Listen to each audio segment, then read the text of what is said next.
Bismillahirrahmanirrahim. Pertanyaannya, saya mengalami broken home. Ya, broken home yakni permasalahan dalam rumah tangga. Orang tua saya sudah begitu dingin perilakunya. Ibu saya ke bapak saya pun sebaliknya, yakni juga dingin, yakni tidak akur antara orang tuanya. Dan saya sudah menikah, kemudian ikut suami. Dan dengan adanya jarak antara saya dengan orang tua, saya tidak tahu harus bagaimana untuk mengembalikan situasi semula. Jika berkenan, saya minta saran kepada Ustadz. Syukran. Taib. Rumah tangga, dalam hal ini orang tua dan ibu kita dan anak-anak, kadang terjadi broken home. Ya. Dan broken home ini sangat tidak menyenangkan dalam rumah tangga. Karena di dalamnya hilang kebahagiaan dan hilang ketenangan.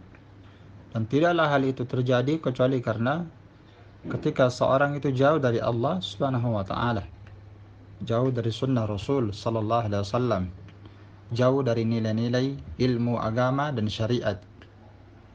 Maka untuk menghilangkan broken home itu, tentunya kita kembalikan kepada Allah Subhanahu wa taala, kembali kepada syariatnya, kembali kepada sunnah, kembali kepada ajaran Islam yang mendatangkan kebahagiaan, ketenangan.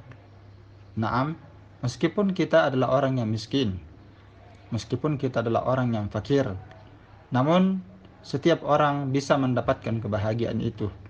Tidak mesti dengan kekayaan, tapi dengan kembali kepada Allah Ta'ala, kembali kepada jalan yang lurus, as-sirat al-mustaqim.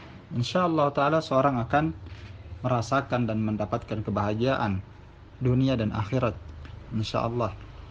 Nah, pertanyaannya, seorang anak ini sudah berpisah dengan orang tuanya dan dia ketahui orang tuanya ini broken home, gak akur. Maka kewajiban dia sebagai anak, kalau dengan jaraknya yang sudah jauh seperti itu, yang pertama, kalau dia punya kemampuan dan kesempatan, dia silaturahmi kepada orang tuanya. Kalau bisa sekali sebulan, ya sekali sebulan. Kalau tidak bisa, ya 3 kali, 1 kali dalam 3 bulan. Kalau tidak bisa, ya per 6 bulan atau sekali setahun. Yang jelas dia kunjungi. Terus yang kedua, kalau dia tidak bisa mengunjungi dalam waktu yang dekat, sekali sebulan, sekali 3 bulan, dia tidak bisa, maka ahsannya dia menelpon. Yang paling pertama itu tentunya harus dia sambung silaturahmi antara dia dengan orang tuanya. Itu adalah hak orang tua. Seorang anak tidak boleh memutuskan silaturahmi antara dia dengan orang tuanya. Dia telepon, kalau bisa dia datang, dia bawa anaknya, dia bawakan harta kepada orang tuanya yang menyenangkan orang tuanya. Dia senangkan orang tuanya dengan kelebihan dunia yang Allah berikan kepadanya. Dia bawa anaknya sebagai cucu dari orang tuanya, itu akan menyenangkan dia. Nah, ini yang pertama. Silaturahmi atau dengan cara datang atau dengan cara dia menelpon, menanyakan berita dan kondisi orang tuanya, bagaimana kondisinya. Mungkin dia lagi kesusahan atau mungkin bagaimana atau sakit. Terus yang kedua, ahsannya dia mendoakan kedua orang tuanya supaya diberikan kemudahan dalam hidup, diberikan hidayah, terutama diberikan petunjuk mengenal Islam yang lebih baik, mengenal sunnah, ya. Taib. Dan tidak mengapa dia nasihati orang tuanya, ya. Taib. Di samping dia mendoakan kebaikan untuk kedua orang tuanya, yang ketiga ini dia ahsannya menasihati orang tuanya, baik ketika dia datang ke rumahnya ataupun ketika dia menelponnya. Dia berikan nasihat, insyaallah ta'ala nasihat tazkirah. Ini tanfa'ul mu'minin, wa dhakkir fa inna dzikra tanfa'ul mu'minin. Berikanlah peringatan, nasihat agama. Karena nasihat itu insyaallah ta'ala akan bermanfaat bagi orang beriman, kata Allah.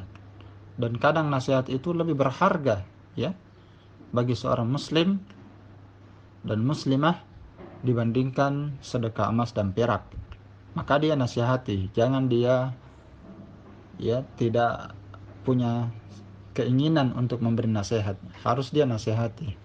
Sampaikan kebaikan-kebaikan, sampaikan kebenaran-kebenaran, sampaikan padanya agama Allah, syariat Allah, dan ingatkan kepadanya tentang kehidupan akhirat, bahwa kita di dunia ini cuma sementara saja, kita akan mati dan mempertanggungjawabkan amalan kita di sisi Allah Subhanahu wa taala. Ya, insyaallah taala hal itu mungkin bisa memberikan keringanan bagi orang tuanya yang mungkin perilakunya selama ini bisa dia rubah. Paling tidak kalau dia punya hubungan dengan Allah Ta'ala menjadi baik, maka hubungannya dengan manusia akan lebih baik pula. Wallahu a'lam.